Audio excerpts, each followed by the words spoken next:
Shalom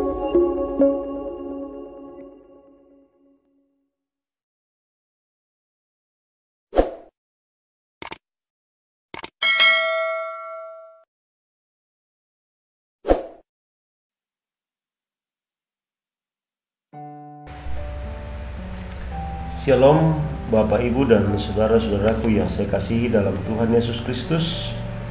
Selamat pagi dan selamat berjumpa kembali dalam kasih Tuhan melalui Renungan Sarota edisi Sabtu 6 Agustus 2022.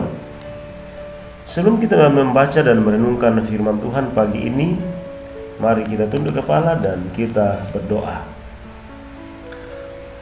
Terima kasih Tuhan, kami diperkenankan Tuhan untuk bangun pagi hari ini menyambut hari karunia-Mu kepada kami. Sebelum kami menjalani pekerjaan kami sepanjang hari ini, kami mau mendasarinya dengan persekutuan dengan Tuhan melalui membaca dan merenungkan firman-Mu. Tolonglah kami ya Roh Kudus, berikan kami hikmat supaya kami bisa mengerti makna dan arti firman-Mu yang akan kami baca dan renungkan pagi hari ini. Dalam nama Yesus Kristus kami berdoa. Amin. Baik, Bapak Ibu saudara-saudara yang dikasihi Tuhan, bacaan firman Tuhan untuk kita renungkan pagi hari ini yaitu diambil dari Yesaya pasal 1 ayat 21 sampai ayat yang ke-31. Firman Tuhan demikian: hukuman atas Yerusalem. Bagaimana ini? Kota yang dahulu setia sekarang sudah menjadi sundal. Tadinya penuh keadilan dan di situ selalu diam kebenaran, tetapi sekarang penuh pembunuh. Perakmu tidak murni lagi dan arakmu bercampur air. Para pemimpinmu adalah pemberontak dan bersengkongkol dengan pencuri. Semuanya suka menerima suap dan mengejar sogok. Mereka tidak membela hak anak-anak yatim, dan perkara janda-janda tidak sampai kepada mereka. Sebab itu, demikianlah firman Tuhan. Tuhan semesta alam yang maha kuat, pelindung Israel. Aku akan melampiaskan dendamku kepada para lawanku dan melakukan pembalasan kepada para musuhku. Aku akan bertindak terhadap engkau. Aku akan memurnikan perakmu dengan garam soda dan akan menyingkirkan segala timah daripadanya. Aku akan mengembalikan para hakimmu seperti dahulu dan para penasihatmu seperti semula. Sesudah itu, engkau akan disebutkan kota keadilan, kota yang setia.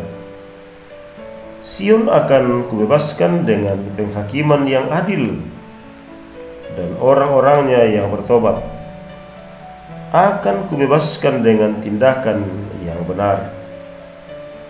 Tetapi orang-orang yang memberontak dan orang-orang berdosa akan dihancurkan bersama, dan orang-orang yang meninggalkan Tuhan akan habis lenyap. Sungguh, kamu akan mendapat malu karena pohon-pohon keramat yang kamu inginkan, dan kamu akan tersipu-sipu karena teman-teman dewa yang kamu pilih. Sebab kamu akan seperti pohon keramat yang daunnya layu, dan seperti kebun yang kekurangan air. Maka yang kuat menjadi seolah-olah kapas, dan pekerjaannya menjadi seolah-olah bunga api. Keduanya menimbulkan api, dan tidak ada yang dapat memadamkannya.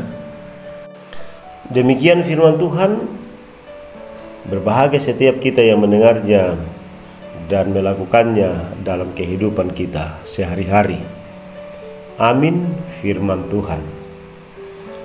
Saudara-saudara, bacaan kita hari ini akan kita renungkan dalam sebuah tema kepompong menjadi kupu-kupu.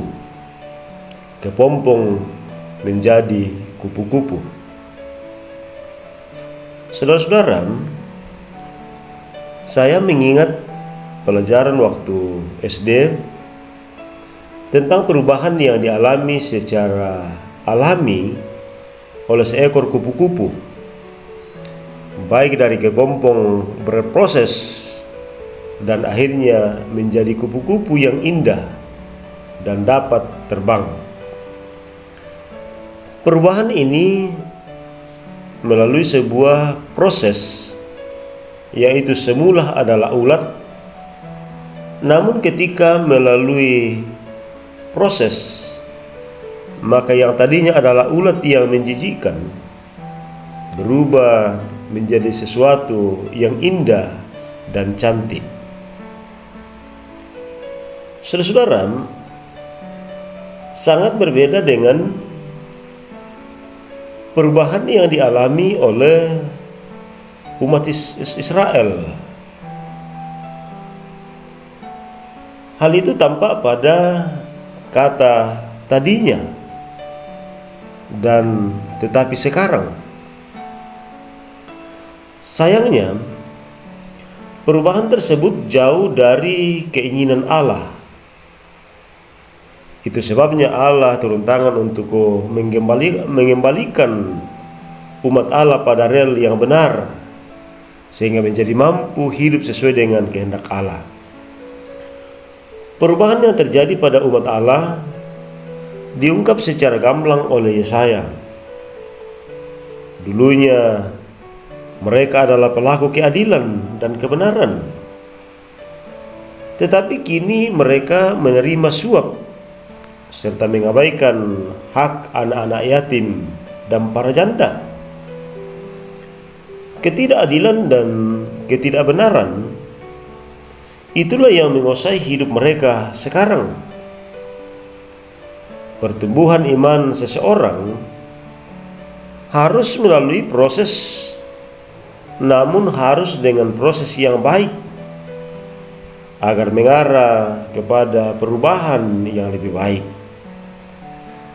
Mungkin dalam proses perubahan yang kita alami akan mendapat cibiran bahwa orang Kristen itu begini dan begitu, atau mungkin juga ada pandangan yang mungkin buruk.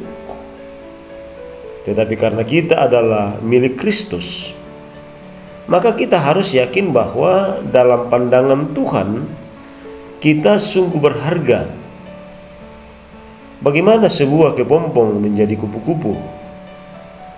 Dibutuhkan sebuah keseriusan dalam sikap berserah kepada Tuhan, agar Dia menjadikan kita sebagai pribadi Kristen yang baik meneladani Kristus. Amin. Firman Tuhan. Saudara-saudara, mari kita berdoa. Kami bersyukur kepadamu ya Tuhan, jikalau pagi hari ini Engkau masih memberikan kami kesempatan untuk membaca dan merenungkan firman-Mu. Tolonglah Tuhan, firman-Mu yang kami dengar, Engkau memberkati ke dalam hati kami masing-masing. Kiranya lewat firman-Mu hari ini akan mendorong kami untuk hidup dalam perubahan. Hidup yang dulunya tidak taat, tidak setia, memberontak kepada Tuhan, menjadi hidup yang setia mengabdi kepada Tuhan. Tuhan Bapa di sorga, menjalani sepanjang hari ini, seluruh kehidupan kami serahkan ke dalam tangan Tuhan. Terus Engkau bersama-sama dengan kami, karena kami juga percaya bahwa hanya dalam kebersamaan dengan Tuhan, hidup kami akan terus diberkati. Ini doa kami, dengarkanlah. Semuanya kami persembahkan kepadamu di dalam Tuhan kami Yesus Kristus yang hidup dan menghidupkan kami. Amin.